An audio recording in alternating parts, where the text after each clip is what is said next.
एक सौदागर जंगल के रास्ते से गुजर रहा था कि अचानक उसकी नजर एक चीते पर पड़ी जो पेड़ की बेलों में बुरी तरह फंसा हुआ था।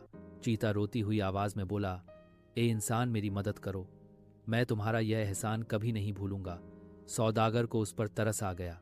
उसने आगे बढ़कर बेलें काट दी और चीते को आजाद कर दिया। लेकिन आजाद होते ही चीता गरजते हुए बोला, मैं से भूखा हूं, अब तुम ही मेरा शिकार बनोगे। सौदागर हैरान होकर बोला, मैंने तो तेरी मदद की और तू मेरे साथ बुराई करना चाहता है। चीते ने जवाब दिया, हाँ, नेकी का बदला बुराई ही है। दोनों में बहस शुरू हो गई। आखिर सौदागर ने कहा, चलो किसी तीसरे से फैसला करवाते हैं, जो वह कहेगा वही मान लेंगे। दोनों किसी तीसरे के पास फैसला करवाने के लिए चल पड़े। कुछ दूर जाने के बाद उन्हें एक गधा दिखाई दिया। सौदागर ने गधे को पूरा हाल सुनाया और कहा, अब तुम ही फैसला करो, क्या नेकी का बदला बुराई होना चाहिए?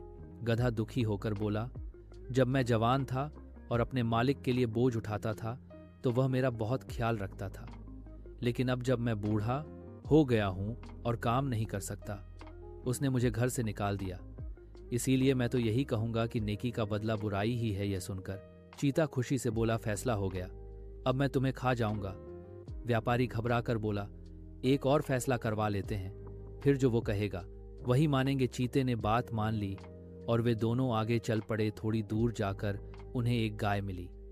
सौदागर ने फिर सारा किस्सा सुनाया और कहा, अब तुम न्याय करो। गाय ने कहा, जब मैं दूध देती थी तो मेरा मालिक मुझसे बहुत प्यार करता था, समय पर चारा और पानी देता था, लेकिन अब जब मैं बूढ़ी हो गई हूं और दूध देना बंद कर दिया है, उसने मुझे घर से निकाल दिया। इसलिए मैं भी यही कहूंगी कि नेकी का बदला बुराई ही है। चीता हंसकर बोला, दूसरा फैसला भी मेरे हक में है, अब तुम्हें खाना ही इंसाफ है। सौदागर ने विनती की, बस एक आखिरी फैसला और करवा लेते हैं, फिर जो तुम चाहो कर लेना। चीते ने कुछ सोचकर कहा, ठीक है, मैं तुम्हें आखिरी मौका देता हूं। दोनों किसी समझदार व्यक्ति की तलाश में आगे बढ़े। थोड़ी दूर जाकर उन्हें एक दरवेश मिला। सौदागर ने सारा किस्सा दरवेश को सुनाया और कहा, अब आप ही इंसाफ कीजिए। दरवेश मुस्कुराकर बोले, पहले मुझे वह जगह दिखाओ जहां चीता फंसा हुआ था।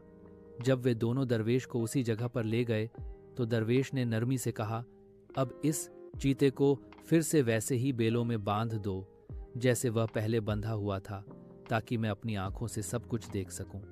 जब वह वैसे ही बंध जाए तो उसे मेरे सामने आजाद करना, तभी इंसाफ हो सकेगा। सौदागर ने फिर से चीते को बेलों में बांध दिया। जब चीता फिर से फंस गया और सौदागर उसे खोलने लगा तो दरवेश बोले, रुको, यही इंसाफ है।